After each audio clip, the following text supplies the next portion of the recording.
এতে পাশেই মনে হয় দাদারা আছে। আপনাদের মতো এত বড় নিকৃষ্ট প্রতিবেশী পৃথিবীর ইতিহাসে কোনো দেশ পায়নি। আন্তর্জাতিক মিডিয়াগুলো আজ রিপোর্ট দিচ্ছে আপনাদের সাথে কোনো একটা দেশের মিল নেই।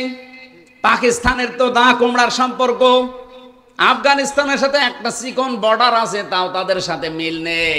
মালদ্বীপের সাথে মিল নেই, ভুটানের সাথেও মিল নেই, মায়ানমারের সাথেও মিল নেই, সিরিয়ার সাথে তো নেই। বাংলাদেশের সাথে মিল ছিল, কন্যা নেই, মিল নেই। আপনারা যা করছেন, প্রতিবেশী এ কাজ করে না। আল্লাহর ঘরগুলো একটা একটা করে ভেঙে ফেলছেন আর বলছেন এখানে 500 বছর আগে এখানে মন্দির ছিল। পৃথিবীর মানুষেরা মাটির নিচে তেল পায়, গ্যাস পায়, সোনা পায়, রূপা পায়, আর এই কুলাঙ্গাররা মাটির নিচে শুধু মন্দির পায়। তাও যেখানে সেখানে না, যেখানে মসজিদ আছে ওই জায়গায় পায়। আমরা যদি এখন বলি ঢাকার স্বামীবাগের যে মন্দির ইসকন, এটা 1000 বছর আগে এখানে মসজিদ ছিল, ভেঙ্গে মসজিদ বানাবো, কেমন লাগবে আপনাদের? আমরা আপনাদের মতো এরকম নাফরমান না। এ বাংলাদেশে আমরা যে জাতির লোকই আছি না কেন, এই দেশটা আমাদের। কথা বলেন না কেন? এখানে ইহুদি হোক, খ্রিস্টান হোক, মুশরিক হোক, বৌদ্ধ হোক, মুসলমান হোক, সব আমরা বাংলাদেশি।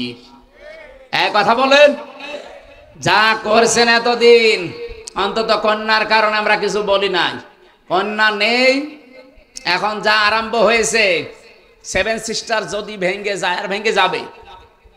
নবীজির হাদিস নেই যে টুকরা টুকরা হবে কোরআনের গায়ে যারাই হাত দেবে।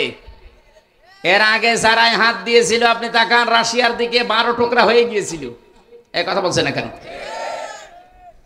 1500 বছর আগে আল্লাহর ঘর, মসজিদ কাবা শরীফ, এখানে হাত দেওয়ার কারণে এদের পূর্বপুরুষ যারা আব্রাহা, আল্লাহ কাসফে মাকুল বানিয়ে ফেলেছেন। আপনারা এখনো পর্যন্ত যদি ওই লাইনে থাকেন, গতকালকে একটা মসজিদ ভেঙেছে, এভাবে যদি অব্যাহত রাখেন, ভারত 33 টুকরা হবে আর কয়েকদিনের ভেতরে। পৃথিবীর মানচিত্রে এখন 257টা রাষ্ট্র, আর এই 7টা যদি ভেঙে 7 সিস্টার 7টা রাষ্ট্র হয়, কত হবে? হ্যাঁ, 7টা বেড়ে যাবে না? আর আমরা মনে হয় এগুলো যদি আমাদের হক, তো এগুলো যদি আমরা পেয়ে যাই, মালয়েশিয়ার চাইতে আমাদের এই দেশ আরো বড় হয়ে যাবে ইনশাআল্লাহ। আর সেদিকে এগিয়ে যাচ্ছে। ভয় দেখিয়েছিল আমাদের যে না খাওয়িয়ে মারবে, এমন অবস্থা করেছে ওরা। এখন এই যে বিভিন্ন বর্ডার আছে না, পেঁয়াজ আলু পচে পচে নষ্ট হয়, আর গালি দেয় দাদারে। ডক্টর মোহাম্মদ ইউনূস, ওনার মাথা না একটা ম্যাগনেট। দেখেছেন কোন জায়গায় কি করেছে? পৃথিবীর মানুষকে আল্লাহ যা দিয়েছেন, যত দয়া দিয়েছেন মানুষের উপরে, সবচাইতে বড় দয়ার প্রমাণ দিয়েছেন আল্লাহ কোরআন নাজিল করে। এই যে গত যে মাসটা চলে গেল, মাত্র 2 দিনও হয়নি, নাম কি বলেন তো? রমজান। র মিম দোয়াদ আলিফ নুন, আপনি একবার উচ্চারণ করলে, যেহেতু কোরআনে কারিমে আছে, 50টা নেকি পাবেন। জবান খুলে বলেন রমজান। ওরা কোরআনের ভেতরে আল্লাহ একটা মাসের নাম দিয়েছেন। 12টা মাসের নাম আছে, কিন্তু এভাবে রমজান, মুহররম, সফর এভাবে নেই।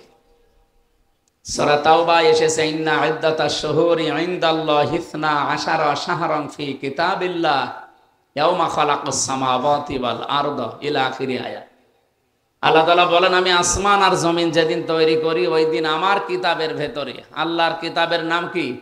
আল কোরআন। আরো জোরে বলেন। এই কোরআনে আল্লাহ 12টা মাসের নাম লিপিবদ্ধ করেছিলেন, কিন্তু নাম বলেন, একটা মাসের নাম বলেছিলেন। আবার বলেন তো কি? শাহরু রমাদান আল্লাযী উনজিলা ফীহিল কুরআন। এই সেই মাস যার নাম রমজান। এরপরে আল্লাহ দিয়েছেন আল্লাযী উনজিলা ফীহিল কুরআন, যে মাসে নাজিল হয়েছে কি? আপনি এই জন্য রমজানের সাথে সম্পৃক্ত দেখবেন 4টা জিনিস: রমজান, কোরআন, সিয়াম, তাকওয়া। একটার সাথে আর একটা মিল করা আছে, সম্পর্কিত করা আছে, একটা বাদ দিলে আর একটা থাকে না। যেহেতু আমার রমজান কেন্দ্রিক আলোচনা না, আমরা হেদায়েত নিয়ে কথা বলবো ইনশাআল্লাহ। রমজান এসেছিল আমাদেরকে হেদায়েত দেওয়ার জন্য, তাকওয়া অর্জন করার জন্য। হুদাল লিন্নাস, এ কোরআন আমি দিয়েছি মানুষদেরকে হেদায়েত দেওয়ার জন্য। অন্য জায়গায় এসেছে হুদাল লিল মুত্তাকিন, কোরআন এসেছে মুত্তাকিদেরকে হেদায়েত দেওয়ার জন্য। আর এক জায়গায় এসেছে হুদাল লিল মুসলিমিন, কোরআন মুসলমানদেরকে হেদায়েত দেওয়ার জন্য। কথা কয় রকম পেলাম? তিন রকম। এখন ভুলে গেলে হবে? এরকম ছাত্র হলে তো সমস্যা। ক্লাস 3 পড়ে একটা ছেলে এসে বলছে, আব্বা কি হয়েছে? পরীক্ষার রেজাল্ট দিয়েছে। রেজাল্ট দিয়েছে তো ভালো, কাদার কি হইলো তুমি কাঁদতেছ? কথা বলে না। আরে কাদার কি হইলো বলবা তো, যে ফেল না পাস? বলছে, আব্বা ছিলাম আমি 3, নামিয়ে দিয়েছে 1। এখন আমার 3 উঠতে 2 বছর লাগবে। আমার মনে হয় ছাত্র যদি এরকম হন তো আলোচনা করা বৃথা হবে। আমি আশা করবো আপনি আরো খেয়াল করে শুনবেন। আপনার বাতাস দেওয়ার দরকার নেই, আপনি খেয়াল করে শুনবেন। আল্লাহর এখানে কথা কয় রকম পেলাম বলেন তো? আরো জোরে বলেন। আল্লাহর কথা কি এরকম 2 নম্বর 3 নম্বর হয়? আলাউ কানা মিন ইনদি গায়রিল্লাহি লাওয়াজাদু ফীহি ইখতিলাফান কাসীরা। সূরা নিসার 82 নম্বর আয়াতের শেষের দিকে আছে। আল্লাহ বলেন, আমার কোরআন আমি এমন ভাবে নাজিল করেছি, হে নবী আপনি এর ভেতরে একটার সাথে আরেকটা মেলে না, এরকম কোনো কথা পাবেন না। তাহলে এই যে 3 রকম হয়ে গেল, হুদাল লিল মুত্তাকিন, হুদাল লিন নাস, হুদাল লিল মুসলিমিন। জবাব দিয়েছেন ফি জিলালিল কোরআনে সাজ্জাদ কুতুব রাহমাতুল্লাহ আলাইহি। তিনি বলেন আল্লাহ পাকের 3টা কথাই ঠিক আছে। এই কোরআন থেকে পৃথিবীর সব মানুষ হেদায়েত নিতে পারবে, উপকার নিতে পারবে, কল্যাণ নিতে পারবে, সেই ক্ষমতা কোরআনের নেই, আছে। এজন্য জালিকাল কিতাবু লা রাইবা ফি। আপনি এখানে লক্ষ্য করেন, কিতাবের আগে আল্লাহ আলিফ লাম দিয়েছেন। আরবি গ্রামার অনুযায়ী আলিফ লামটা নির্দিষ্ট করার জন্য বলা হয়। পৃথিবীতে একটাই মাত্র কিতাব আল্লাহ পাঠিয়েছেন যেটা মানুষকে হেদায়েত দেওয়ার ক্ষমতা রাখে, তার নাম কি? কথা বুঝলেন এ পর্যন্ত? এর ব্যাখ্যা একটা হাদিস পেয়েছি আমি, যে প্রথমে পড়েছিলাম। এই এদিকে তাকান। মানিত্তাবাল হুদা বিগাইরিল কোরআন আদাল্লাহুল্লাহ, তিরমিজি শরীফের হাদিস। নবীজি বলেন, কোরআন বাদ দিয়ে পৃথিবীতে কেউ যদি হেদায়েত পাওয়ার জন্য কোন জায়গায় ধর্ণা দেয়, ওর নিয়ত যদি ভালো থাকে, আল্লাহ নিজে দায়িত্ব নিয়ে তাকে গোমরা বানিয়ে দেয়। আপনি কি আলহামদুলিল্লাহ বললেন না নাউজুবিল্লাহ? এখানে যেহেতু প্রিন্সিপাল আছে, মুহাদ্দিস আছে, অনেক আলেমও আছে, আপনি খেয়াল করেন শব্দের দিকে। নবীজি যদি দল্লা শব্দ দিতেন, দল্লা ইয়াদিল্লু, তাহলে বাংলা অর্থ আসতো আপনি নিজেই নিজেকে খারাপ বানিয়ে ফেলেছেন। কিন্তু আদাল্লা শব্দ যখন এসেছে বাবে ইফআল থেকে, আদাল্লা ইউদিল্লু, এর বাংলা অর্থ দাঁড়িয়েছে আপনি কোন জায়গায় হয়তো গিয়েছিলেন ভালো হওয়ার নিয়তে, হেদায়েত পাওয়ার জন্যে, কিন্তু কোরআন সেখানে ছিল না। এই জন্য আল্লাহ নিজে দায়িত্ব নিয়ে আপনাকে আরো খারাপ বানিয়ে দেবে। সাতক্ষীরাবাসী মন থেকে বলবেন তো, হেদায়েত দেওয়ার একচ্ছত্র মালিকানা হামজার? এই যে জেলা একজন পীরের নাম শোনা যায় নলতায়, এখন যিনি বসে আছেন উনি তো হেদায়েত দিতে পারে। পৃথিবীতে এমন কেউ আছে? হেদায়েত দেওয়ার একচ্ছত্র মালিকানা কার? এটা নবীজিকে আল্লাহ দেন নাই। বিশ্ব নবীকে যদি আল্লাহ এটা দিয়ে দিতেন, তে আমাদের পর্যন্ত আর আসতো না। হযরতে আবু হুরায়রা রাদিয়াল্লাহু তাআলা আনহু একদিন একটা গাছ লাগাচ্ছিলেন, হঠাৎ তিনি হেসে ফেললেন। সাহাবীরা জিজ্ঞেস করেন যে গাছ লাগাচ্ছিলেন, হাসলেন কেন? হযরতে আবু হুরায়রা বলেন, এই কিছুক্ষণ আগে কোরআনে কারীমের সূরা কসস 56 নম্বর আয়াত নাযিল হয়েছে। ইন্নাকা লা তাহদি মান আহবাবতা ওয়ালাকিন্নাল্লাহা ইয়াহদি মাইয়াশা ওয়া হুয়া আ'লামু বিল মুহতাদিন। এটা ইবনে কাসিরের ভেতরে বিস্তারিত পাবেন। আল্লাহ রাব্বুল আলামিন এখানে জানিয়েছেন, হে নবী, আপনি যাকে ভালোবাসেন তাকে হেদায়েত দিতে পারেন না, বরং আমি আল্লাহ যাকে ভালোবাসি, আমি আল্লাহ যাকে চাই তাকে হেদায়েত দান করি। আর আমি আল্লাহ সবচাইতে ভালো জানি যে হেদায়েত পাবে কে। আ'লামু ইসমে তাফসিল দিয়েছেন। আল্লাহ পাক যেহেতু নিজের হাতে রেখে দিয়েছেন, এই জন্য আমি আজকে আনন্দিত, আমি এত খুশি। যদি নবীর হাতে দিয়ে দিত তো আমি আবু হুরায়রা পর্যন্ত হেদায়েত আসতো না। নবীজি তার নিজের আত্মীয় স্বজন, চাচা ভাতিসা এদেরকে দিয়ে শেষ করে দিত, আমাদের পর্যন্ত আসতো না। তাহলে হেদায়েত যেটা, এটা পৃথিবীর কারো হাতে আল্লাহ দেয়নি, দিয়েছেন কার হাতে? আল্লাহ নিজের হাতে। আরে ক্ষমতাটা দিয়েছেন আল্লাহ কোরআনকে, এজন্য দালিকাল কিতাব, কিতাবের আগে আলিফ লাম, এখানে 4টা ব্যাখ্যা পেয়েছি আমি। তার 1 নাম্বার ব্যাখ্যা, একচ্ছত্র মালিকানা আল্লাহ কোরআনকে দিয়েছেন, যে কোরআন মানুষকে হেদায়েত দিতে পারে। এজন্য 3টা বর্ণনার প্রথম বর্ণনা হুদাল লিন্নাস, এই কোরআন মানুষের জন্য হেদায়েত, কল্যাণ, পথ নির্দেশিকা। কোরআনে কারীম মানুষদেরকে পথ নির্দেশিকা দিতে পারবে, কল্যাণ দিতে পারবে, যারা যতটুকু কোরআন থেকে নিতে পারে। আমি এখান থেকে 2টা শিক্ষা বের করেছি। এদিকে তাকান ভাই, এই পৃথিবীতে এখন 810 কোটির উপরে মানুষ আছে। সবচাইতে বেশি মানুষ বাস করে খ্রিস্টান ধর্মে। কোন ধর্মে? আপনি একটু খেয়াল করে দেখেন তো, আমেরিকায় গণতন্ত্রের চর্চা হয়, তামাম দুনিয়ায় তারা সবক দেয়, অথচ 220 বছর, আর এদিকে প্রায় 16 বছর। কত হয়? 236 বছর চলছে। ওরা কোরআনে কারিমের হেদায়েত গ্রহণ করে না, কিন্তু কোরআন থেকে এতটুকু নিয়েছে যে রাজনৈতিক জীবনে দেখবেন কোরআনের বাইরে রাজনৈতিক জীবনে ওরা কোনো সিদ্ধান্ত এই 236 বছরে নেয়নি। আর রাজনৈতিক জীবনে আল্লাহর কোরআন কি জানিয়েছে? আর রিজালু কাওয়ামুনা আলান নিসা, এই পৃথিবীতে পুরুষ মানুষ হবে নেতা আর মেয়েরা হবে তাদের আজ্ঞাবহ। এ ঘোষণা কার? সূরা নিসা 5 নাম্বার পারার 2 নাম্বার পৃষ্ঠার 11 নাম্বার লাইনে 34 নাম্বার আয়াতের প্রথম অংশে আছে।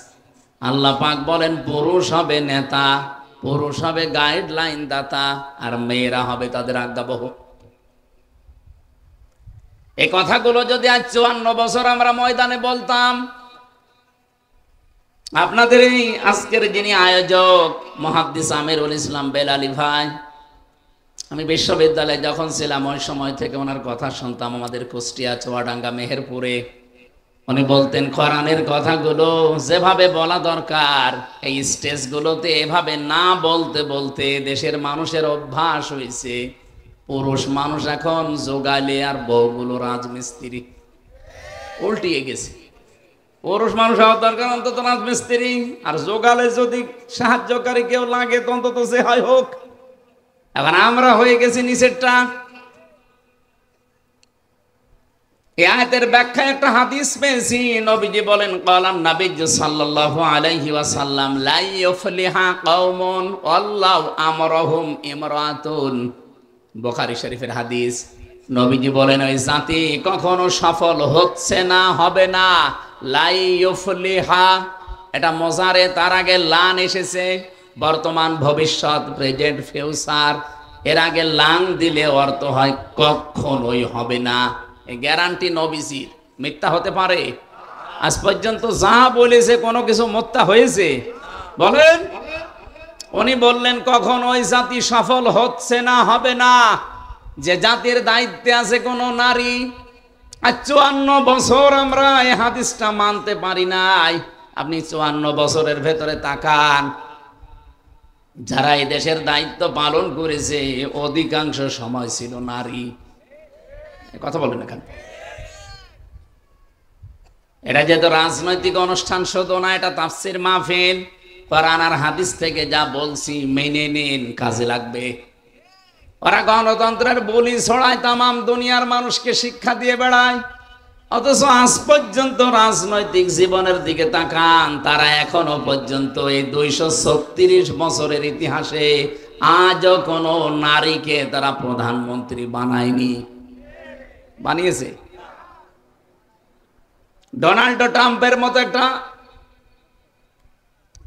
যাই হোক, এইরকম মানুষকে তারা ভোট দিয়ে প্রধানমন্ত্রী বানিয়েছে, কিন্তু কমলা হ্যারিসের মতো একটা শিক্ষিতা মহিলা, তাকে কিন্তু দায়িত্ব দেয়নি। ওরা জাতে মাতাল হলো, তালে ঠিক আছে, আর আমরা জাতেও মাতাল, তালেও মাতাল। সুতরাং এই মাতলামি করা যাবে না। সামনে থেকে কোরআনের হেদায়েত ওরা নিয়ে দেখেন আজ দাঁড়িয়ে গেছে পৃথিবীতে। আমরা 54 বছরও দাঁড়াতে পারলাম না। মালয়েশিয়া ছিলাম কয়েকদিন আগে, ওরা 2004 সাল থেকে ওরাও দাঁড়িয়ে গেছে। ওরা যারেই দেয়, অন্তত সে পুরুষ মানুষ হোক। মাহাতির মোহাম্মদের আগে যারা ছিল, পরে যারা, সবগুলোই কিন্তু পুরুষ, কোনো মহিলাকে দায়িত্ব দেয় না। পৃথিবীর যেখানে যেখানে তাকান কোনো মহিলা নেই, পুরুষ মানুষ দায়িত্বে আছে, তারা দাঁড়িয়ে যায়। আমরা দাঁড়াতে পারি না রসুলের এই হাদিসের বাইরে যাওয়ার কারণে। আর কোরআনের হেদায়েত পৃথিবীর মানুষ যতটুকু নেবে ততটুকু উপকার পাবে। 2 নম্বরে হুদাল্লিল মুসলিমিন, মুসলমানেরা এখান থেকে উপকার পাবে। হ্যাঁ, মুসলমান যতটুকু নিয়েছে ততটুকু উপকার পায়। এ বিশ্বে আজ 100 ভাগ কোরআনের 500 আইন রাষ্ট্রীয়ভাবে কায়েম আছে। কোন দেশে আছে কিনা আমার জানা নেই। আফগানিস্তানে থাকতে পারে, সৌদি আরবে 70 ভাগ আছে, 30 ভাগ নেই। আর বাকি অন্যান্য দেশের কথা বাদ দিলাম, বাংলাদেশে আমার মনে হয় একটাও নেই। যাই আছে যেই দেশে, কোরআন থেকে ওরা যতটুকু মানে ততটুকু উপকার পায়। এই যে মালয়েশিয়াতে যে বিশ্ববিদ্যালয়ে আমি ছিলাম, অন্যান্য দেশের ছাত্র ছাত্রী যারা, প্রায় 120টা দেশের ছেলে মেয়েরা পড়াশোনা করে। কয়েকজনের সাথে পরিচয় হওয়ার পরে বলছে, বাংলাদেশ আর ভারতের লোক যদি এখানে না থাকে, এই যে ক্যাম্পাস আমাদের কুষ্টিয়া যে বিশ্ববিদ্যালয়ের চাইতে অন্তত 20 ডবল বড় হবে। এ বিশাল এরিয়ার ভেতরে যদি একটা মোবাইল পড়ে থাকে, সারাদিন সারা রাত পড়ে থাকলে চুরি হবে না, কেউ ধরবেও না। কিন্তু যদি বাংলাদেশ আর ভারতের কেউ পাশ দিয়ে হেঁটে যায়, ও আর পাওয়া যাবে না। মানে কি পরিচয় দেব, যে বলবো যে আমার বাড়ি বাংলাদেশে? বলছে শুধু বাংলাদেশ আর ভারতের লোক যদি এর পাশ দিয়ে যায় তাহলে গায়েব হয়ে যাবে। অন্য কোন দেশের ছেলে মেয়েরা এর পাশ দিয়ে সারাদিন সারা রাত হেঁটে যাবে না, যার জিনিস তা।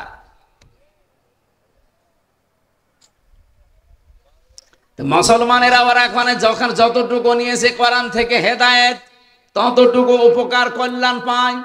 3 নম্বরে সবচাইতে বেশি কল্যাণ উপকার পাবে কোরআন থেকে, বেশি হেদায়েত লাভ করার যোগ্য হবে তারা হুদাল্লিল মুত্তাকিন, যারা মুত্তাকি।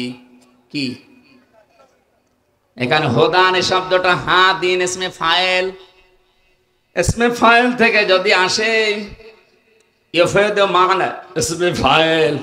ইসমে ফাইল অর্থ দেয় যে 4টা বিষয় আমি আয়াতের ভেতরে নোট করতে পেরেছিলাম তাফসীর থেকে। মুত্তাকিদেরকে আল্লাহ কোরআনের মাধ্যমে হেদায়েত দান করবে। এখন মুত্তাকি যদি আপনি না হতে পারেন, পরিপূর্ণ কোরআনের হেদায়েত আপনার দ্বারা পাওয়া সম্ভব না। মুত্তাকি কাকে বলে? হেদায়েত পেয়ে মানুষ যে মুত্তাকি হবে, এ মুত্তাকি কাকে বলে?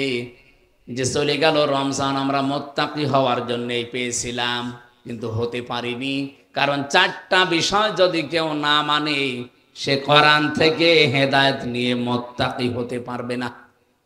এদিকে তাকান, এতদিন যেভাবে শুনেছেন ওইভাবে না। তাকওয়া 4টা জিনিসকে বলা হয়। আমার মতো জব্বা গায়ে দিলে, সুন্দর টুপি মাথায় দিয়ে, হাতে কোরআন শরীফ নিয়ে, তাসবিহ নিয়ে, পাগড়ি মাথায় দিয়ে আসলে মুত্তাকি হয়ে যাবে? এটা হচ্ছে লিবাসুল উলামা বলা হয়। আমরা শুধু লিবাস কেন্দ্রিক মুত্তাকি বুঝি বাংলাদেশ, ভারত আর পাকিস্তানে, কিন্তু তাকওয়া যেটা যেটা অর্জন করার জন্য চারটা বিষয় মাস্ট বি, লাগবেই। এক নাম্বার আল খাউফ মিনাল জালিল, আল্লাহকে যেভাবে না দেখে আপনি বিশ্বাস করেন ওইভাবে না দেখে ভয় করা লাগবে।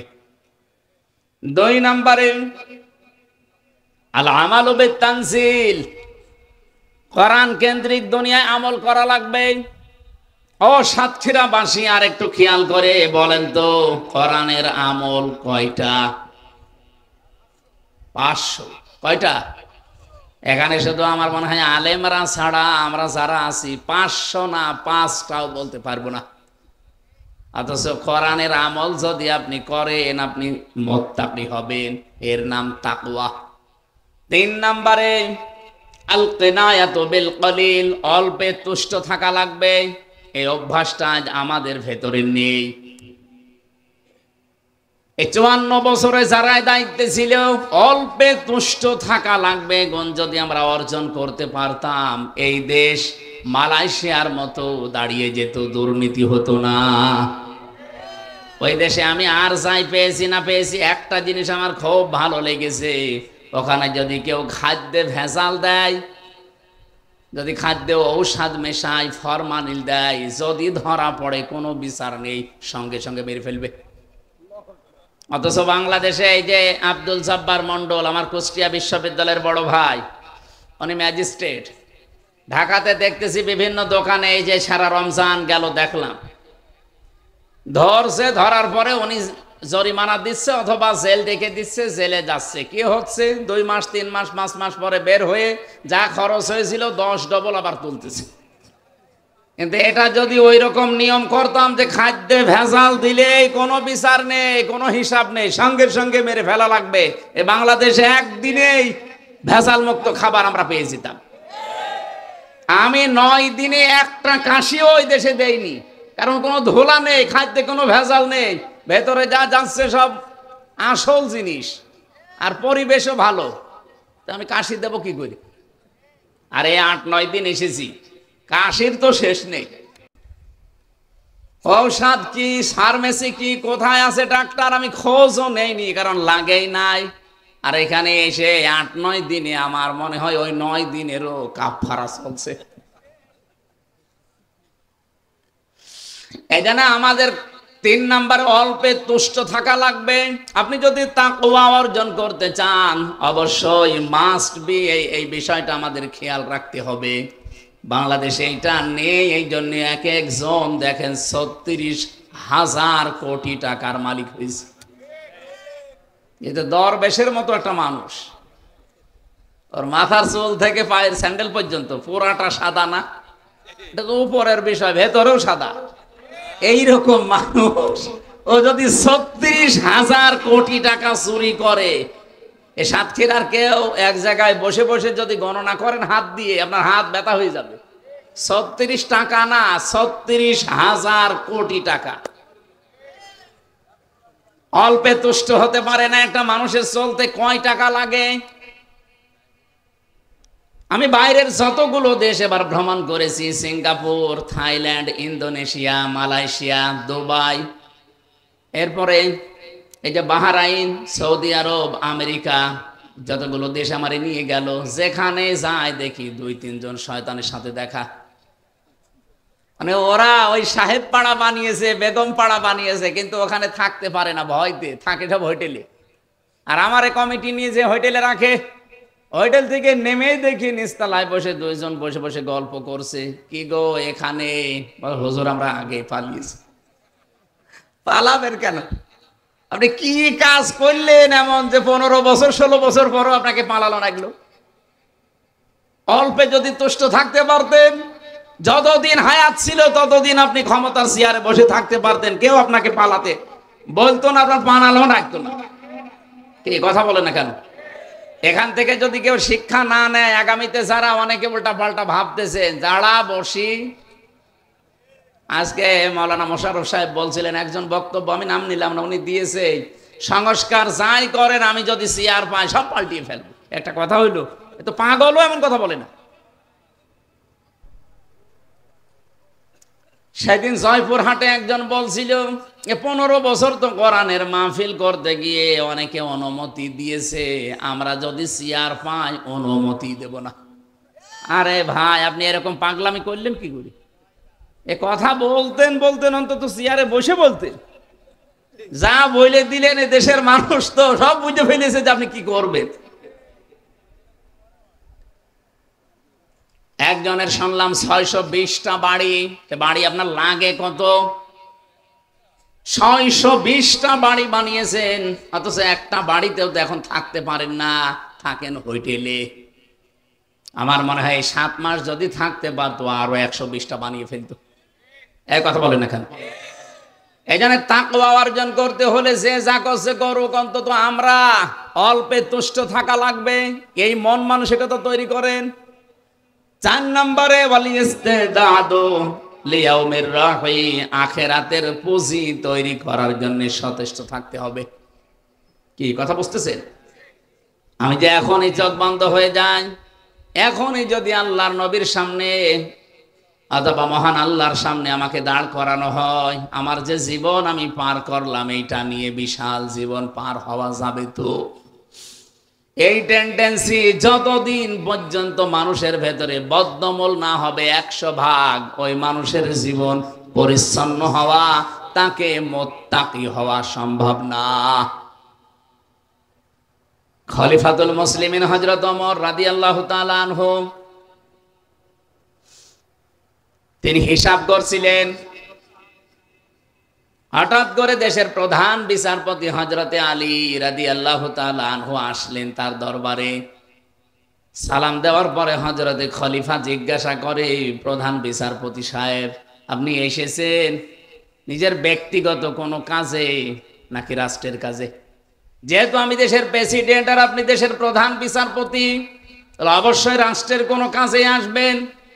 হযরতে আলী ডাক দিয়ে বলে, খলিফা না, আমি এসেছি আমার পারিবারিক একটা জিনিসের সমাধান নেওয়ার জন্যে। হযরত ওমর যে হিসাব করছিলেন, সঙ্গে সঙ্গে বাতিটা নিভিয়ে দিলেন। মনের ভেতরে একটু দুঃখ লেগেছে প্রধান বিচারপতির। কি, আমি দেশের প্রধান দায়িত্বে আছি, আমি এসেছি এই দেশের রাষ্ট্রপ্রধানের কাছে, উনি আমার সম্মানে বাতি যা ছিল আরো জ্বালিয়ে দেবে না, যেটা জ্বালানো ছিল ওইটাও লিভিয়ে দিল আমার মুখের উপরে, আমার সরাসরি অপমান। হযরত ওমর বিষয়টা টের পেয়ে বললেন, প্রধান বিচারপতি আলী, আমি কিন্তু প্রথমে আপনাকে জিজ্ঞাসা করেছিলাম যে আপনি এসেছেন রাষ্ট্রের কাজে না ব্যক্তিগত কাজে। আপনি নিজেই বললেন যে আমি ব্যক্তিগত কাজে এসেছি। আমি তো হিসাব করছিলাম রাষ্ট্রের, জনগণের টাকায় দিয়ে এই যে তেল কেনা, এইটা আমি জনগণের হিসাব করছিলাম। আপনি এসেছেন আপনার পারিবারিক জীবনের বিষয় নিয়ে কথা বলতে। আমি যদি এখন জনগণের এই টাকা দিয়ে কেনা তেল পোড়াতেই থাকি আর আপনার সাথে পারিবারিক জীবন নিয়ে কথা বলি, এটা তো আমানতের খেয়ানত হয়ে যাবে। কিয়ামতের দিন আমি ধরা খেয়ে যাব। হযরত ওমর বলেন, হযরতে আলী বলেন, কথা শোনার পরে ওমরের প্রতি যে রাগ ছিল, রাগ তো মিটে গেছে, শ্রদ্ধা ভক্তি আমার আরো বেড়ে গেল। আমি এখান থেকে একটা শিক্ষা পেয়েছি। এই বাংলাদেশে 1628 জন মানুষ দায়িত্বে ছিল। এই মানুষগুলো যদি হযরতে ওমরের এই টেন্ডেন্সি নিয়ে বাংলাদেশটা চালাতো, আল্লাহর কসম এই দেশটা 16 দিনে দাঁড়িয়ে যেত। শুধু পোশাকে আশাকে আমাদের এই দেশে বাংলাদেশ, ভারত, পাকিস্তানে তাকওয়া আমরা মনে করি যে বিশাল তাকওয়াবান বুজুর্গ হয়ে গেছে, বিশাল মুত্তাকি। মুত্তাকি তো হওয়া লাগবে অন্তর থেকে। এই 4টা বিষয় যত বেশি আপনার ভেতরে পাওয়া যাবে যে আমি আখিরাতের জন্য সচেষ্ট হয়ে গেছি, আমার জবাবদিহিমূলক আচরণ তৈরি করা লাগবে, আপনি মনে করবেন আল্লাহর দরবারে সব চাইতে বেশি সম্মান আপনার। ইন্না আকরামাকুম ইনদাল্লাহি আতকাকুম। তার জীবনীতে পড়ছিলাম, এই যে আখেরাতের পুঁজি তৈরি করা, রসুলের সামনে নিজের জীবন, আল্লাহর সামনে নিজের জীবন, আমি যে হিসাব দেওয়া লাগবে আমার, এই কথাটা যত বেশি বদ্ধমূল হবে আপনার ভেতরে, আপনার জীবন তত বেশি পরিষ্কার হবে। এটা হযরত ওমরের জীবন থেকে পেয়েছি। হযরত ওমর তার সন্তানটা ভর্তি করে দিলেন মাদ্রাসায়। আব্দুল্লাহ ইবনে ওমর রাদিয়াল্লাহু তাআলা আনহুমা, ওই মাদ্রাসায় পড়ছিল হযরতে হুসাইন, প্রধান বিচারপতির ছেলে, হযরতে আলীর ছেলে। বারবার টেবিলের ওপর থেকে কলম ফেলে দেয়, বলে তুলে দাও। একবার, দুইবার, তিনবার তুলে দেওয়ার পর উনি বলে ফেললেন যে তুমি বারবার কলম ফেলে দাও, আমারে তুলতে বলো, আমি কি তোমার খাদেম, চাকর? হযরতে হুসাইন ডাক দিয়ে বলেছেন, আব্দুল্লাহ তুমি শুধু চাকর না, খাদেম না, তুমি খাদেমের বাচ্চা, খাদেম। দেশের প্রেসিডেন্টের ছেলেকে যদি একটা তার নিচের কোন মানুষ এই কথা বলে যে তুমি শুধু খাদেম না, খাদেমের বাচ্চা, চাকরের বাচ্চা, মেজাজ এমনি খারাপ হয়ে গেছে। বাড়িতে যে বলছে, আব্বা আমি আর মাদ্রাসায় যাব না। কেন? আমাকে গালি দিয়েছে, যদি তুমি এই অপমানের প্রতিশোধ না নাও, বিচার না করো। হযরত ওমর বিচক্ষণ ছিলেন, ডাক দিয়ে বলেন, সন্তান বিচার এখন না, জমার দিন হাজারো মানুষ আসবে, ওই দিন সবার সামনে বিচার হবে। তিনি জমার খুতবা দিচ্ছিলেন, হঠাৎ দাঁড়িয়ে বললেন, এখানে হুসাইন আছে? বলে হ্যাঁ, সামনে আসো। তুমি আমার সন্তান আব্দুল্লাহকে খাদেমের বাচ্চা, খাদেম বলে গালি দিয়েছো? হ্যাঁ। কেন দিলে? হযরত হুসাইন দাঁড়িয়ে বললেন, খলিফা বুকে হাত দিয়ে বলেন তো, আপনি কি আমার নানার খাদেম ছিলেন না? হযরত ওমরের কথা বন্ধ হয়ে গেছে। ডাক দিয়ে বলে, হোসাইন তাই তো, এ কথা আমি তো এভাবে চিন্তা করি না, আমি তো আসলে তোমার নানার খাদেম ছিলাম।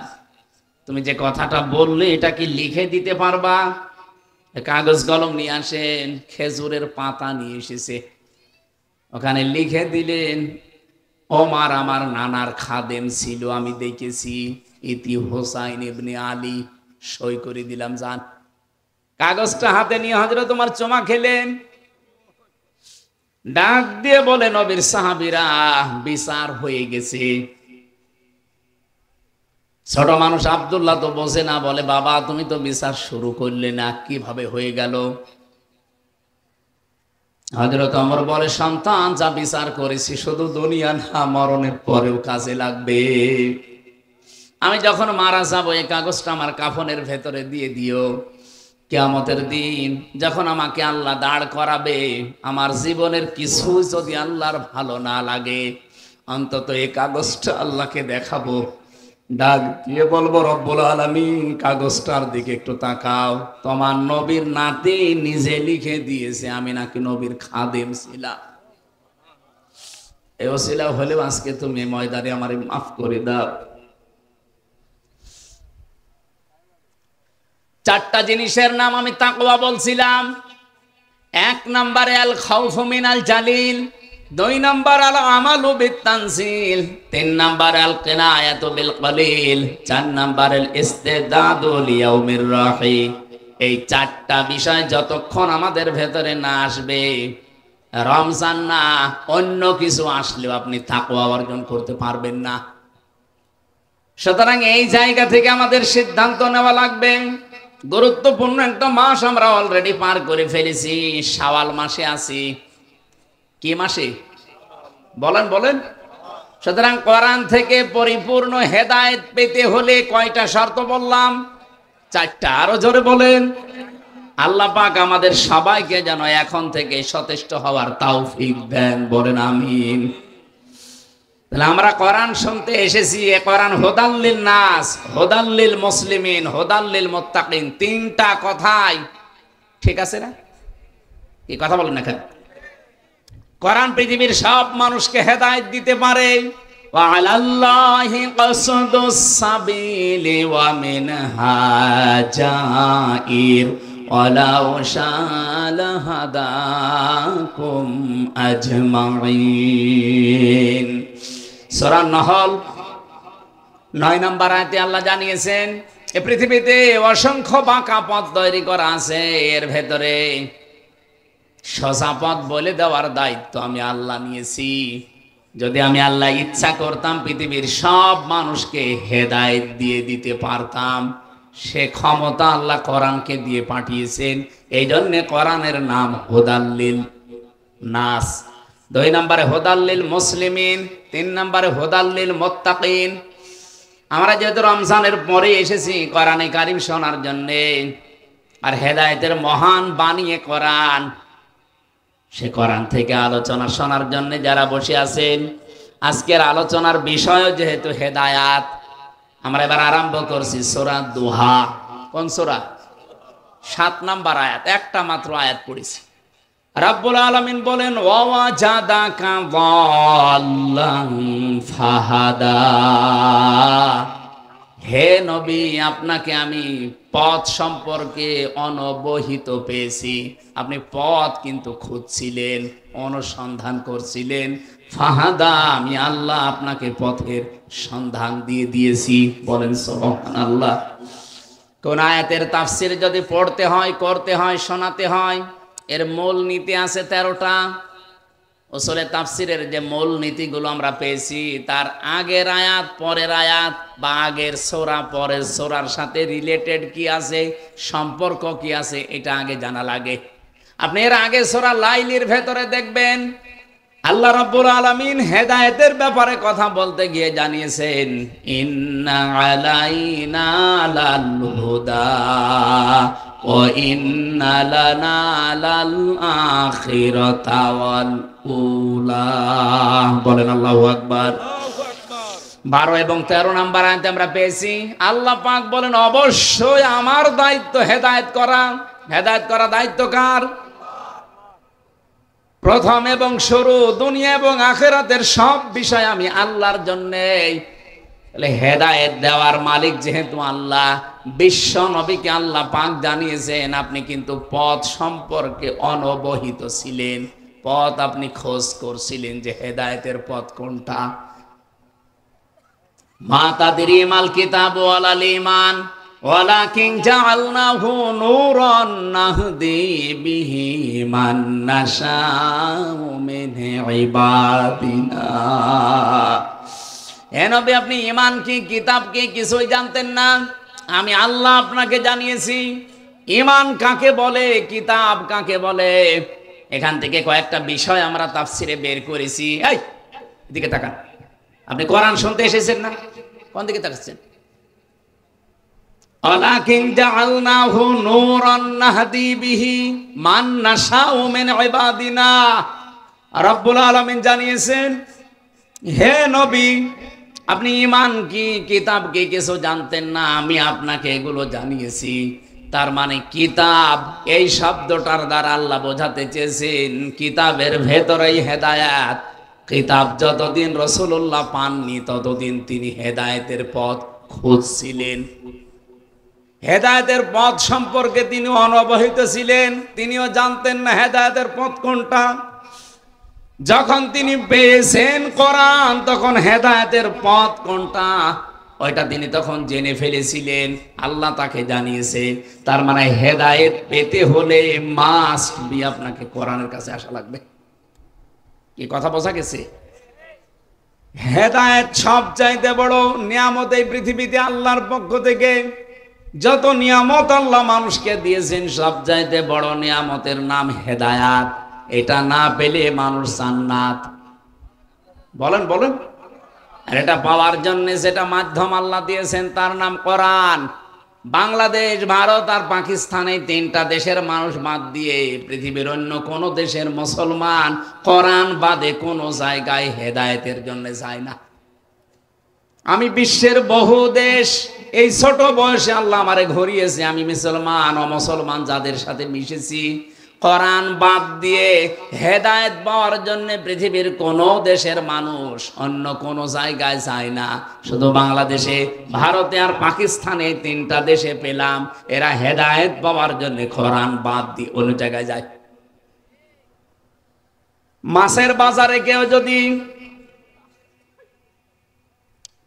কোনো মানুষ যদি মাছ কিনতে যাবে, মাছের বাজারে না যে কাপড়ের বাজারে যায়, বলেন তো জীবনেও কোনোদিন মাছ পাবে? আরো আসতে বলেন। এই সহজ কথাটা যেভাবে বুঝে ফেললেন, আজকে থেকে সিদ্ধান্ত নিয়ে বাড়ি যাওয়া লাগবে। আমি রাজনীতির গন্ধ খুঁজবেন না। মানিত্তাবাল হুদা বিগাইরিল কোরআন আদাল্লাহুল্লাহ। কোরআন যেখানে নেই, ভালো হওয়ার নিয়েতেও যদি চান, আপনাকে গোমরা বানিয়ে দেবে। হামজা কে? আল্লাহ। আদাল্লাহুল্লাহ সরাসরি ফাইল আল্লাহ নিজে। আল্লাহ নিজে বলেন আমি তোকে গোমরা বানিয়ে দেব। আজ বাংলাদেশ, ভারত, পাকিস্তান এই তিনটা দেশ, এই হাদিসের 100% বাস্তব রূপ। এদেশের মানুষ কোরআন বাদ দিয়ে হেদায়েতের জন্য যায়। এই জন্য আগে যা ভালো ছিল আরো খারাপ হয়। আমার কুষ্টিয়ার লালনের মাজারে যারা যান, ভালো হওয়ার নিয়তে যান, খারাপ হওয়ার নিয়তে কেউ এই সাতক্ষীরা, যশোর, খুলনা থেকে কেউ যায় না। যারা যায়, এই খান জাহানের মাজারে যারা যায়, এই যে বাগেরহাটের মানুষ বসে আছে, কেউ খারাপ হওয়ার নিয়তে যায় না। কিন্তু যাওয়ার পরে দেখে কোরআন সেখানে নেই, কোরআনের নিয়ম নীতি নেই। এই জন্য মানুষ ভালো হওয়ার নিয়তে গেলেও আরো খারাপ হয়। কি কথা বলেন এখানে? বাংলাদেশে একটাই মাত্র জায়গা আছে নিরাপদে গাঁজা খাওয়া যায়, লালনের মাজার। আরো পুলিশ পাহারা দিয়ে খাওয়ায়। গাঁজা খাওয়ার জন্য মানুষকে আমরা দেখেছি, তাদেরকে ধরে জেলে দেওয়া হয়। আমার সাথে নিচতলায় একজন ছিল গাঁজাখোর। ও দেখি গাঁজার গাছ লাগিয়েছে ভেতরে। জেলার একদিন এসে বলছে, তোরে পুলিশ ধরে দিয়েছে জেলখানায় গাঁজা খাওয়ার জন্য, আর ভেতরে এসে তুই গাঁজার গাছ লাগালি, পেলি কোথায়? বলছে স্যার, আমাকে কোর্টে নিয়ে গিয়েছিল মামলার হাজিরা দিতে। আমারও তো বন্ধু বান্ধব আছে, আসার সময় ওরা গাঁজার পোটলা দিয়েছিল। ওই একটা নিয়ে গাঁজার বীজ, ওইটা আমি মুখের ভেতরে নিয়েছিলাম। জেলখানায় ঢোকাতে হলে, বের করতে হলে মেশিনে তুলে স্ক্যান করে পুরা শরীর। এমন জায়গায় রেখেছি মেশিনে ধরা পড়েনি। ভেতরে আসার পরে বোতলের মুখ কেটে ওর উপরে মাটি দিয়ে এই গাঁজার বীজগুলো দিয়ে পানি দিয়েছি। 2 মাসে দেখেন কত বড় হয়েছে। জেলার হিন্দু তো দেবদুলাল, ও ডাক দিয়ে বলছে, এই তোরা আমি কোথায় দেব? তোরা তো এখন স্বর্গে দেওয়া লাগবে। পৃথিবীতে একটাই মাত্র জায়গা আমার মনে হয় আছে, যেটা বাংলাদেশের কুষ্টিয়ার লালনের মাজার, যেখানে পুলিশ পাহারা দিয়ে আরো গাঁজা খাওয়ায়। অথচ মানুষ সেখানে যায়, কেউ খারাপের নিয়তে যায় না, সব ভালো হওয়ার নিয়তে যাচ্ছে। ভালো হচ্ছে না খারাপ হচ্ছে? আমি এখান থেকে যেটা বলতে চাই, বারবার আমি সেই গোড়ায় আসতেছি এ কারণে যে আজকে থেকে শুধু এখানে আসা না, সিদ্ধান্ত নেওয়া লাগবে কঠিন ভাবে। কোরআন যেখানে নেই, ওই দরবার যদি আমার বাবাও তৈরি করে, ওই দরবারে আমি নেই। কারণ ওখানে থাকলে আমাকে খারাপ বানাবে কে? কি আমার বাবা খারাপ বানাবে? বলেন বলেন, কে? 48,000-এর উপরে দেশে দরবার চলছে, বিভিন্ন নাম নিয়ে এগুলো চালাচ্ছে। কিন্তু বাস্তবতা এইটাই, কোরআন নেই। এই জন্য হাজারো মানুষ সেখানে যাওয়ার পরে ভালো হওয়ার পরিবর্তে আরো খারাপ হয়ে যাচ্ছে। আপনারা যখন সিদ্ধান্ত নিয়েই ফেলেছেন যে কোরআন যেখানে নেই ওখানে আমি আর যাব না, বাংলাদেশে যেই দলের কর্মসূচিতে কোরআন নেই, ওই দলের প্রতিষ্ঠাতা যদি আমার বাবাও হয়, আমি ওই দলে আর নেই। এটা অত জোরে বলার দরকার নেই, দিনকাল এখনো ভালো না, একটু আস্তে বলে। এটা মানা যাবে? কারা কারা সত্যি মানবেন আজকে থেকে? তারা হাত তুলবেন। হ্যাঁ, আন্দাজ হাত তুলবেন। ভাই দেখেন তো হাত তোলেনি কে? আজকে ধরা পড়ে গেছে। দেখেন হাত তোলেনি কে? আর পাশে তাকান তো। মাহফিল সাকসেস হয়ে গেছে, আলহামদুলিল্লাহ। এখন যদি সব বাড়ি চলে যান, কোনো অসুবিধা নেই, যান বাড়ি চলে যান। কারণ কোরআন যেই দলে নেই, যেই দলের কর্মসূচিতে কোরআন নেই, ওই দল যদি আমার বাবাও তৈরি করে, আমি ওখানে থাকলে আমাকে খারাপ বানাবে কে? আল্লাহ। আমার হয়তো নিয়ত ভালো আছে যে আমি ভালো হব, কিন্তু আমাকে ভালো থাকতে দেবে? আমাকে ভালো থাকতে দেবে না কে? দেখেছেন কত বড় কঠিন কথা। সিদ্ধান্ত শুধু পীরের দরবার না, রাজনৈতিক দলগুলোকেও বলছি, বাঁচতে চান করার নেই, ওই দলে থাকবেন না। এই কথা বলে না কেন? হযরত জুনদুব রাদিয়াল্লাহু তাআলা আনহু থেকে বর্ণিত, এই যে সূরার নামকরণের ভেতর আমি পেয়েছি সূরা দোহা। বিশ্ব নবীর কাছে প্রায় কেউ লিখেছে 17 দিন, কেউ লিখেছে 20 দিন, কেউ লিখেছে 40 দিন। ওহি আসা বন্ধ হয়ে গিয়েছিল, তিনি অসুস্থ ছিলেন। একবার তিনি ইনশাআল্লাহ শব্দটা বলেননি। রব্বুল আলামিন সূরা কাহফের 34 নম্বর আয়াত নাযিল করে তাকে আল্লাহ ধমকের সুরে বলেছিলেন, ওয়ালা তাকুলান্না লিশাইইন ইন্নী ফাইলুম যালিকা গাদা ইল্লা আইয়াশা আল্লাহ। বলেন আল্লাহু আকবার। হ্যাঁ নবী, আপনি আগামীকালের জন্য কোন কাজের ইরাদা যদি করেন, ইনশাআল্লাহ আগে বলবেন। এখান থেকে উম্মতের জন্য শিক্ষা, আগামীতে যাই করা লাগবে শব্দ প্রথম চয়েস করা লাগবে কি?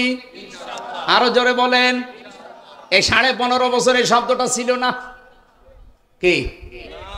তারা বিভিন্ন উন্নয়নমূলক কাজের আঞ্জাম দিয়েছে, বিভিন্ন কাজ কারবার যাই করেছে, কোনদিন ইনশাআল্লাহ এটা আমি শুনিনি। কারণ তাদের ভয় ছিল যদি ইনশাআল্লাহ বলা হয় দাদা বাবুরা রাগ করতে পারে। আল্লাহ আমাদেরকে হাতে ধরে বাঁচিয়েছে।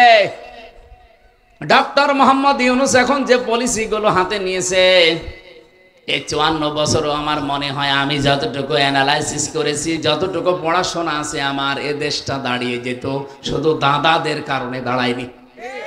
হযরত মুসা আলাইহিস সালামের জামানার কথা বলছি, আমি তাফসীর থেকে যেগুলো পড়েছি সেইগুলো বলছি। হযরত মুসা আলাইহিস সালামের জামানার কথা, মুসা নবী আলাইহিস সালামকে আল্লাহ রাব্বুল আলামিন 23 বছর পর্যন্ত ফেরাউনের বাড়িতে লালন পালন করেছিলেন। কত বছর?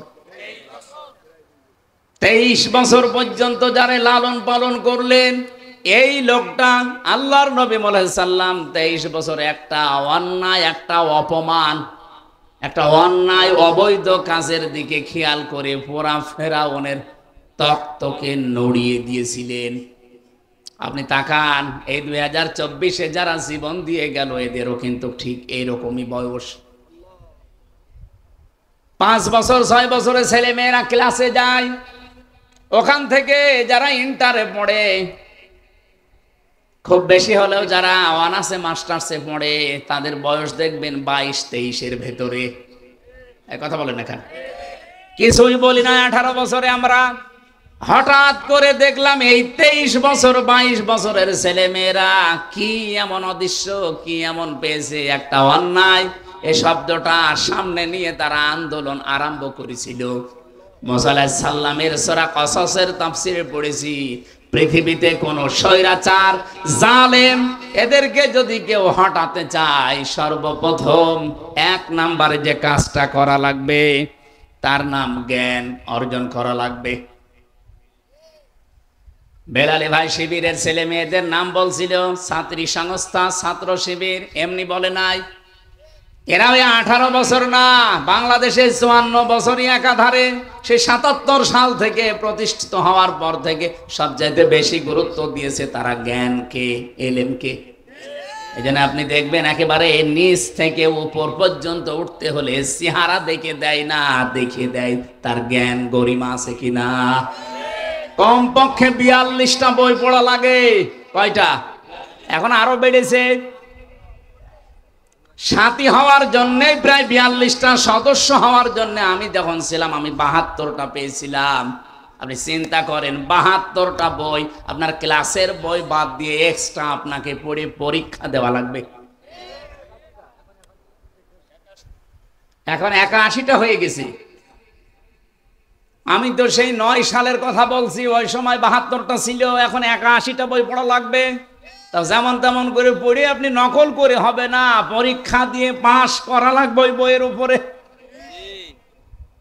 এতটুকু শেষ করেননি মুসা আলাইহিস সালাম, আল্লাহকে বলেছিলেন রব্বুল আলামিন তুমি যে আমাকে পাঠাতে চাও, ইযহাবিলা ফিরআউনা ইন্নাহু তাগা, 23 বছর পরে আমি 23 বছর বয়সে দেশ থেকে পালিয়ে চলে গেলাম, এরপরে ওই দেশ থেকে আবার এসেছি।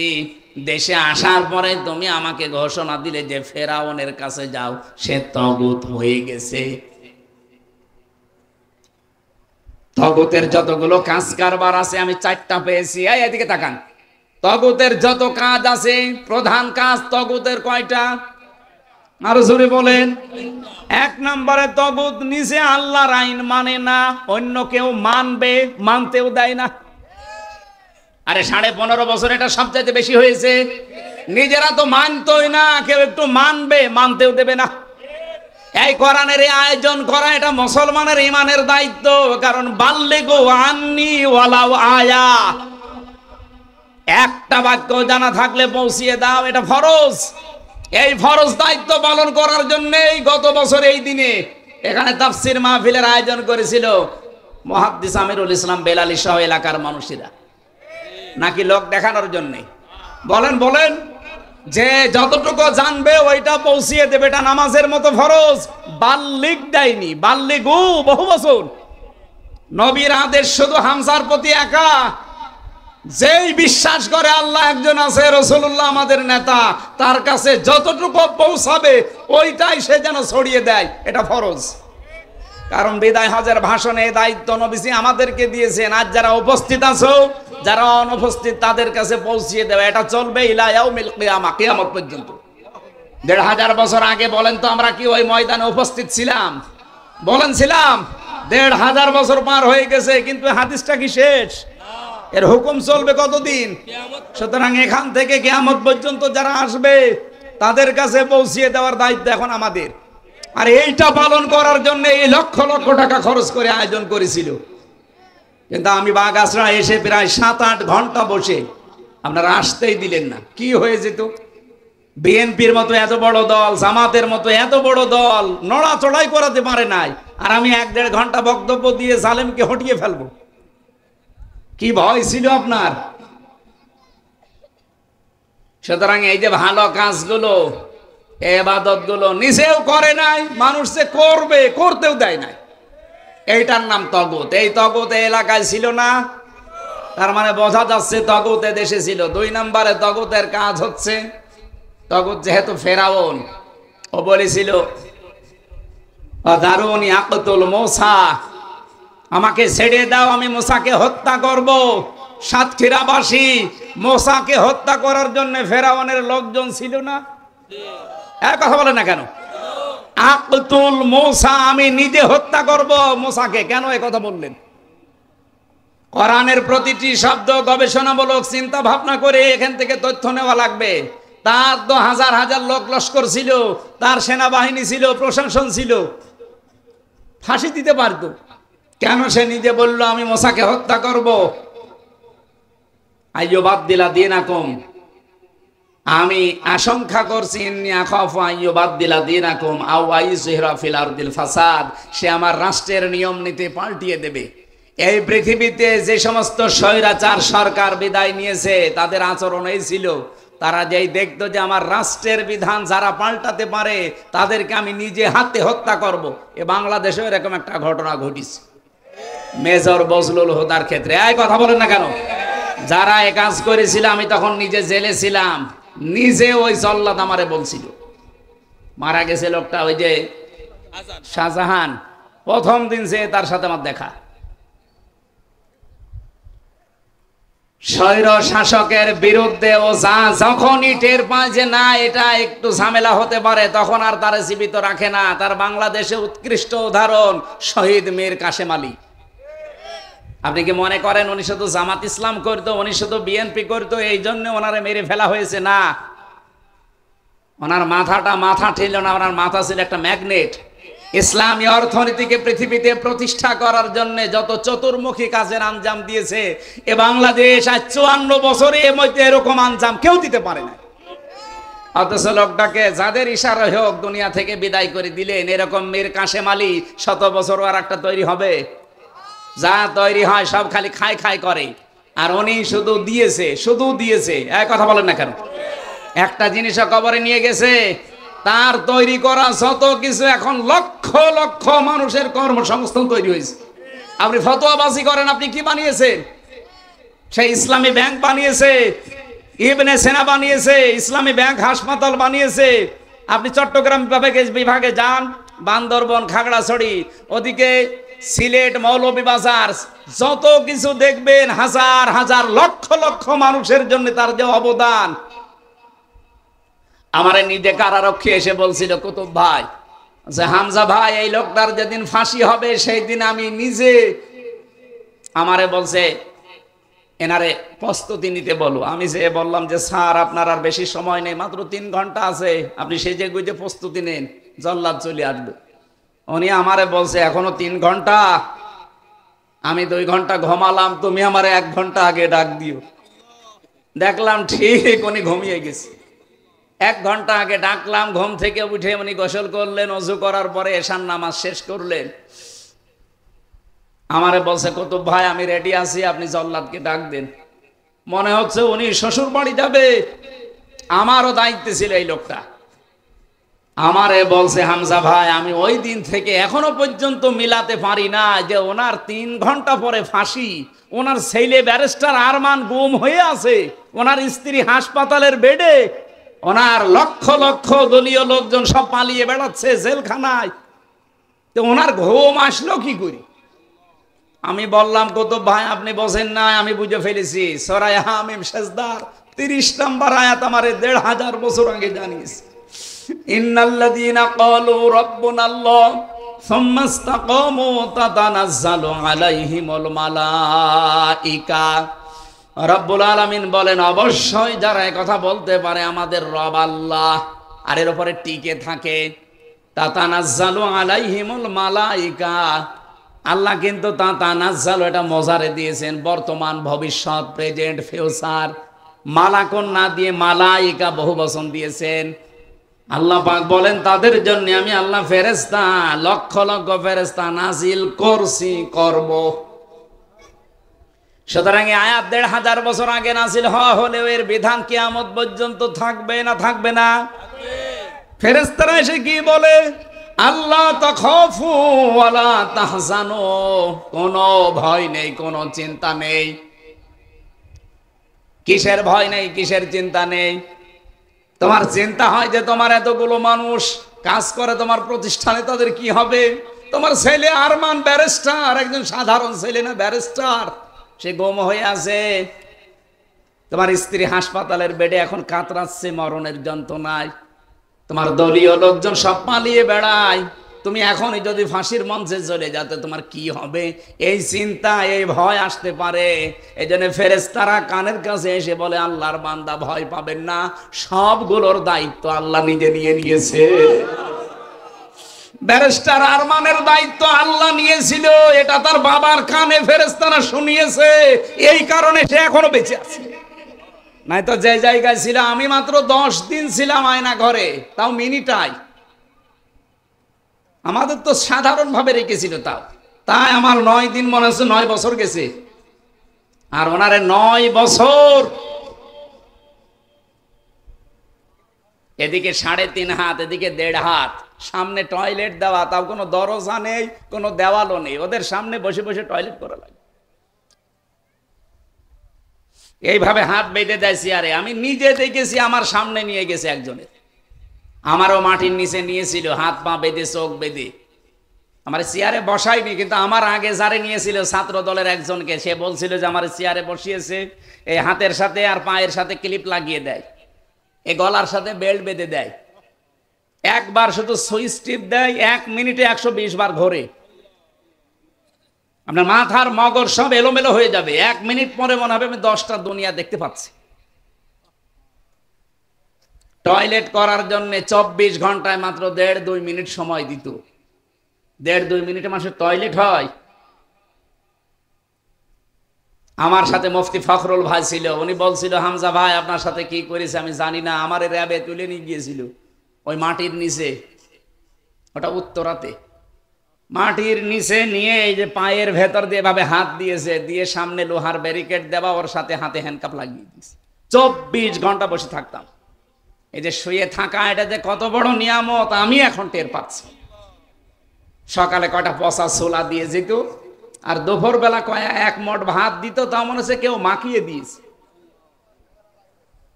আর এখনো পর্যন্ত অনেক জালেম স্ট্যাটাস দেয় যে বুবু কি করেছে যে বুবুর পালানো লাগলো, তোমার সাথে তো করেনি। তোমার বাবারে যদি এভাবে 10 বছর গুম করে আয়না ঘরে রাখতো তুমি টের পেতে। কথা বলে না কেন? এখনো জালেমের পক্ষে সাফায় গান আপনি মানুষ।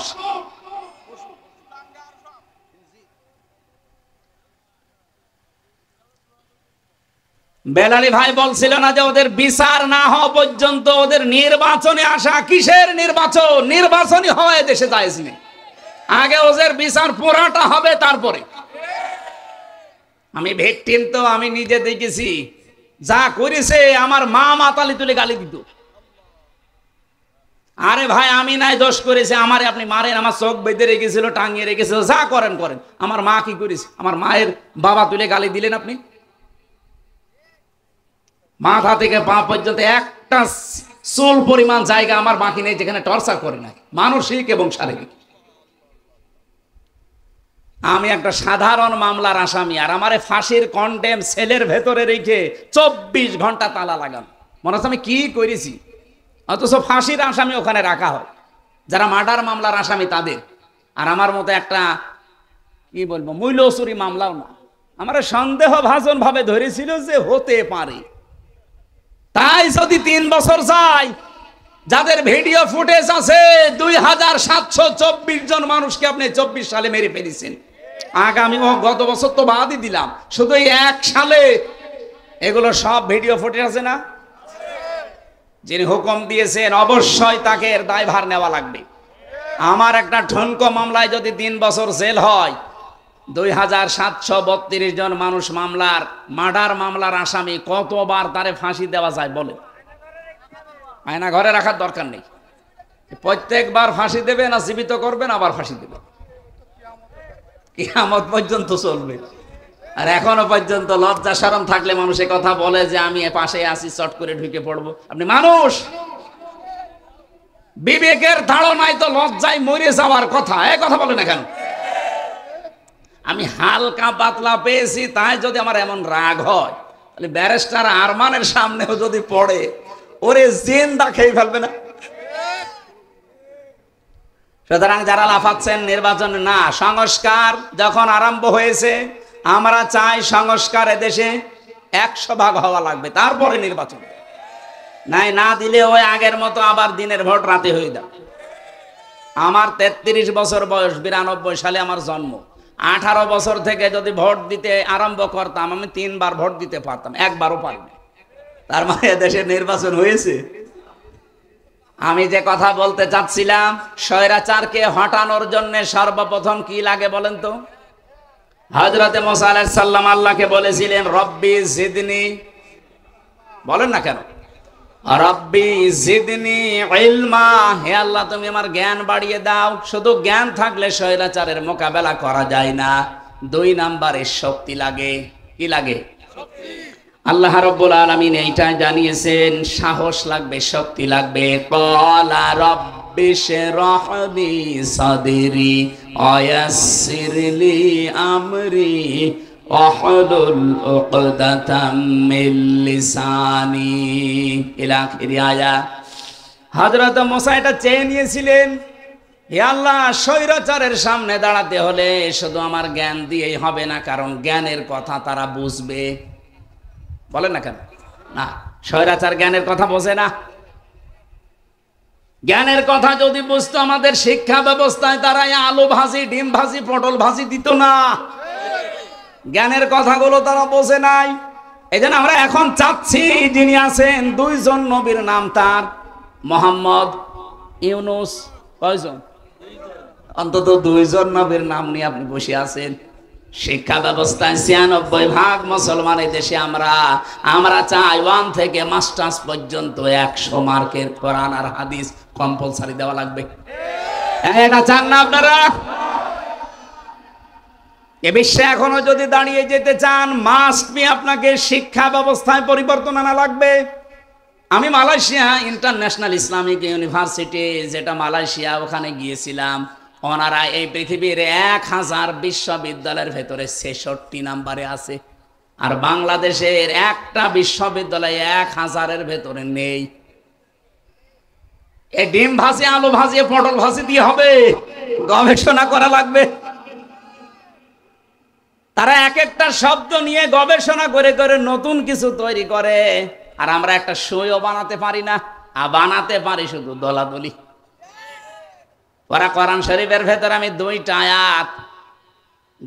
আয়াত পড়লে আমার কাছে ভয় লাগে, কারণ এই দুইটা আয়াত বলতে গিয়ে আমার আল্লাহ জানিয়েছেন যে দলাদলি করবা না। ওয়াতাসিমু বিহাবলিল্লাহি জামিআ ওয়া লা তাফাররাকু। কোরআন সবাই মিলে আঁকড়িয়ে ধরো, আল্লাহ কিন্তু ওয়াতাসিমু দিয়েছেন। কেন খোঁজ দিতে পারতেন না? বা খুজু, এতে সব না দিয়ে খুজু দিলে অর্থ হয়ে যেত। শুধু ওয়াতাসিমু দিয়ে আল্লাহ শেষ করে দিতে পারতেন। বিহাবলিল্লাহ দিলেন, আবার জামিয়া দিলেন, আবার ওয়ালা তাফাররাকু। এত শব্দ দেওয়ার দরকার কি? প্রথম শব্দ দিলেই তো আমরা বুঝে ফেলতাম। কোরআন কেন্দ্রিক যেখানেই কোনো বিষয়, সেখানে মত পার্থক্য করা, দলাদলি করা, এই যে ফতোয়াবাজি করা, এটা হারাম, নিষিদ্ধ। আর এক জায়গায় সূরা শুরার 13 নম্বর আয়াতে আছে, আন আকিমুদ্দিন ওয়ালা তাতাফাররাকু ফি। দিন কায়েমের বিষয় আসলে সেখানে কোনো মত পার্থক্য, দলাদলি, কি কথা বললেন না? এই জায়গায় মত পার্থক্য করা হারাম, এখানেও হারাম। অথচ বাংলাদেশ সহ বিশ্বের বিভিন্ন জায়গায় দেখবেন যত দলাদলি, যত মত পার্থক্য, খালি এই দুই জায়গায়। কোরআনের কাছে আসতে বললে তখন বিভিন্ন ফতোয়া বের করে, আর দিন কায়েমের কথা বললে যত রকমের আজে বাজে ফতোয়া আসে। এমনকি কত মানুষ এই দেশে এখন অলরেডি বলা আরম্ভই করে দিয়েছে কোরআনের সাথে রাজনীতির কোনো সম্পর্কই নেই। আমার এই ছোট্ট মাথা কি আছে এর ভেতরে? কোরআনের ভেতরে নামাজের কথা 82 জায়গায়, আপনারা জানেন, আমিও জানি। রোজার কথা মাত্র 1 জায়গায় আছে, যাকাতের কথা আছে 82 জায়গায়, হজের কথা মাত্র 1 জায়গায়। আর কোরআন দিয়ে রাজনীতি করা লাগবে আল্লাহর জমিনে 918 জায়গায় আছে। আমার ছোট মাথায় যদি 918 জায়গায় পাই, মোশাররফ সাহেব, বেলালী সাহেবের এত বড় বড় মাথা তো আরো বেশি পাবে। আর যারা ফতোয়া দেয় তাদের মাথা দেখেন তো কত বড়। এ দুইজনের মাথা জোড়া দিলে তার চাইতে বড় হবে, আর তারা বলে একটা আয়াতও পায় না। যারা এই কথা বলে, বিশ্বাস করে, সত্যি সত্যি বলছে, তারা মুনাফিক হয়ে গেছে। কোরআনের সাথে রাজনীতির সম্পর্ক নেই। তাহলে আলা লাহুল খালকু ওয়াল আমরু আয়াত কেটে বাদ দিয়ে দেন। ইনিল হুকমু ইল্লা লিল্লাহ আয়াত কেটে বাদ দিয়ে দেন। লিল্লাহি মা ফিস সামাওয়াতি ওয়া মা ফিল আরদ, লিল্লাহি মুলকুস সামাওয়াতি ওয়াল আরদ। এই আয়াতগুলো আল্লাহ খেলা করার জন্য দিয়েছে। এই জন্য আমাদের ঐক্যবদ্ধ হওয়া লাগবে, সাহস বুকে তৈরি করা লাগবে। হযরতে মুসা, তিনি সাহস চেয়েছিলেন আল্লাহর কাছে যে আমার বক্ষটা উন্মুক্ত করে দেন। আল্লাহ রাব্বুল আলামিন হযরতে মুসা দোয়া করার পরে দিলেন। আর আমাদের নবী যিনি, তিনি দোয়া করা লাগে না, আল্লাহ তাকে দিয়ে জানিয়েছেন, আলাম নাস রহলাকা সদরক ওয়াদানা আনকা বিজরক। জোরে বলেন আল্লাহু আকবার। 3 নম্বরে পেয়েছি ঐক্য আর একতা লাগবে। এইটাই 24 সালে ছেলে মেয়েরা দেখিয়েছে। স্বৈরাচারকে সরাতে হলে শুধুমাত্র জ্ঞান দিয়ে, শুধুমাত্র সাহস দিয়েই হয় না। আমরা এই 15.5 বছরে বিভিন্ন রাজনৈতিক দলের মিছিল, মিটিং বলেন, শুধুমাত্র মানববন্ধন করবে তাই সাহস নিয়ে দাঁড়াতে পারে নাই। কিন্তু এই মানুষগুলো 24 সালে মাত্র 22-23 বছর বয়স, এরা শুধু দাঁড়িয়ে যায়নি, সাহস নিয়ে শুধু দাঁড়িয়ে যায়নি, এরা ঐক্যবদ্ধ হয়ে গেছে। শুধুমাত্র এদেশে নিষিদ্ধ সংগঠনটা ছাড়া। কোনটা নিষিদ্ধ? যেটা হয়ে গেছে সরকারের পক্ষ থেকে এখন, ওইটা ছাড়া বাংলাদেশের সব এক হয়ে গিয়েছিল। এক কথা বলছেন না কেন? আপনি দেখেছেন বিএনপি বলেন, ছাত্র দল বলেন, ছাত্র শিবির বলেন, ছাত্র মৈত্রী বলেন, ছাত্র ইউনিয়ন বলেন, ছেলে বলেন, মেয়ে বলেন, তখন আর কেউ ছিল না, সব এক। কারণ তারা জানে যে স্বৈরাচারকে পৃথিবী থেকে বিদায় করতে হলে এখন আর বিচ্ছিন্ন থাকা যাবে না, সব এক হওয়া লাগবে আগে। আমার মনে হয় আল্লাহ এগুলো তৈরি করে দিয়েছিলেন। 4 নম্বরে সরঞ্জামাদি লাগবে। সরঞ্জামাদি হযরতে মুসাকে আল্লাহ সর্বপ্রথম যেটা দিয়েছিল তার নাম লাঠি। তার নাম কি? আমা তিলকা বিয়ামিনিকা ইয়া মুসা, তোমার ডান হাতে ওইটা কি? ক্বালা হিয়া সায়া, তিনি বললেন লাঠি। এ লাঠি কি শুধু লাঠি? লাঠির ভেতরে এমন ক্ষমতা আল্লাহ দিয়েছিলেন, ফেরাউনের সব কিছুকে ধ্বংস করে ফেলেছিল। সুতরাং আজ এই বাংলাদেশ যদি দাঁড়াতে হয়, লাঠি হাতে নেওয়া লাগবে। এই লাঠি মানে শুধুমাত্র বাঁশের লাঠি না, এমন এমন লাঠি তৈরি করা লাগবে যে লাঠি দিয়ে দেশের সব অন্যায় ঝাঁটিয়ে বিদায় করা যায়। মুহাম্মদ রাসূলুল্লাহর জীবনী পড়ে রাহিকুল মাখতুমি আছে। উনি মানুষ একজন, ওনার বাড়ি যে অবস্থায় ছিল জীর্ণ শীর্ণ খেজুরের পাতা, কিন্তু বাড়ির সামনে 9টা ঘোড়া বাঁধা থাকতো। কয়টা? বলেন বলেন। ওনার বল্লভ ছিল, তীর ছিল, ওনার জুলফিকার ছিল, ওনার যতগুলো জিনিস লাগে নিজেকে আত্মরক্ষা করার জন্য, একজনের তো একটা হলেই হয়। তিনি 8 double 10 double 10 double 12 double 17 double পর্যন্ত রেখে দিতেন। কেন? আজ বাংলাদেশ 54 বছর হয়ে গেল, একটা অ্যাটম বোম বানাতে পারে না। পাকিস্তানে আছে, দাদারা একটু ভয় পায়। এই কথা বলছে না কেন? আমাদের মনে হয় আমাদের সামনে অন্তত এরকম কিছু তৈরি করা দরকার, নয়তো ওই দাদাদের কাছে কিয়ামত পর্যন্ত থাপ্পড় খাওয়া লাগবে আর দাঁত পড়ে যাবে। আমরা সামনে দাঁড়াতে চাই না, বলেন বলেন। এই জন্য সরঞ্জামাদি তৈরি করা লাগবে। ওয়া'উদ্দু লাহুম মাসতাতা'তুম মিন কুওয়াতি ওয়া মির রিবাতিল খাইল তুরহিবুনা বিহি আদুওয়াল্লাহি ওয়া আদুওয়াকুম। হে নবী, ইসলাম ধ্বংস করার জন্য ওরা যেটা হাতে নেয় ওইটাকে উল্টিয়ে আপনি ইসলামের পক্ষে কাজে লাগাবেন। সুতরাং আজ ওরা যা যা হাতে নিয়েছে ওইটাই উল্টিয়ে এখন ইসলামের পক্ষে কাজে লাগাতে হবে। 4 নাম্বার 5 নাম্বারে পেয়েছি আমি, সাহায্য লাগবে আল্লাহর। শুধু সরঞ্জাম হলেই হবে না, সাহায্য লাগবে না। আল্লাহ রাব্বুল আলামিন হযরতে মুসাকে 6 নাম্বারে বলেছিলেন, ক্বালা লা তাখাফা ইন্নানি মাআকুমা আসমাউ ওয়া আরা। তোমরা দুইজনে যাও, আমি দুইজনের সাথে আছি। শুধু দুইজনের সাথে আছি আল্লাহ এটা বলেন নাই। হযরতে মুসা মাঝখানে তিনি বলেছিলেন, ওয়াখি হারুন হুয়া আফসাহু মিন্নি লিসানান ফারসিলহু মা'ইয়া রিদান ইউসাদ্দিকুনি। সূরা কাসাসের ভেতরে আছে 24-23 নাম্বার আয়াতে হযরতে মুসা বললেন, আল্লাহ আমাকে সাহায্যের জন্য, সহযোগিতার জন্য আমার ভাই হারুনকে দেন। সে মিষ্টভাষী, স্পষ্টভাষী, সে আমার চাইতে অনেক সুন্দর প্রাঞ্জল ভাষায় কথা বলতে পারে। আজ বাংলাদেশে ঠিক ওই 5 নাম্বার কায়দাটা দাঁড়িয়ে গেছে।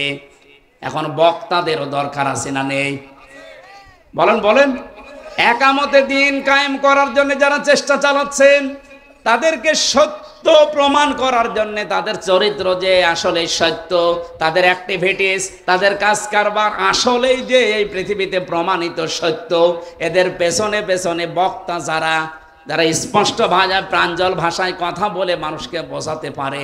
নবীজির পাশে একজন ছিল, তার নাম হাসান বিন সাবিত। তার নাম কি? আমাদের বাংলাদেশে এরকম হাজারো বেলালি দরকার আছে, যারা এই কথাগুলো মানুষের সামনে প্রাঞ্জল ভাষায় একামতে দিন প্রতিষ্ঠা করার পক্ষে হারুন আলাইহিস সালামের মতো কাজে লাগতে পারে। সেই সময় এখন চলছে, আমরা কাজে লাগাতে চাই ইনশাআল্লাহ।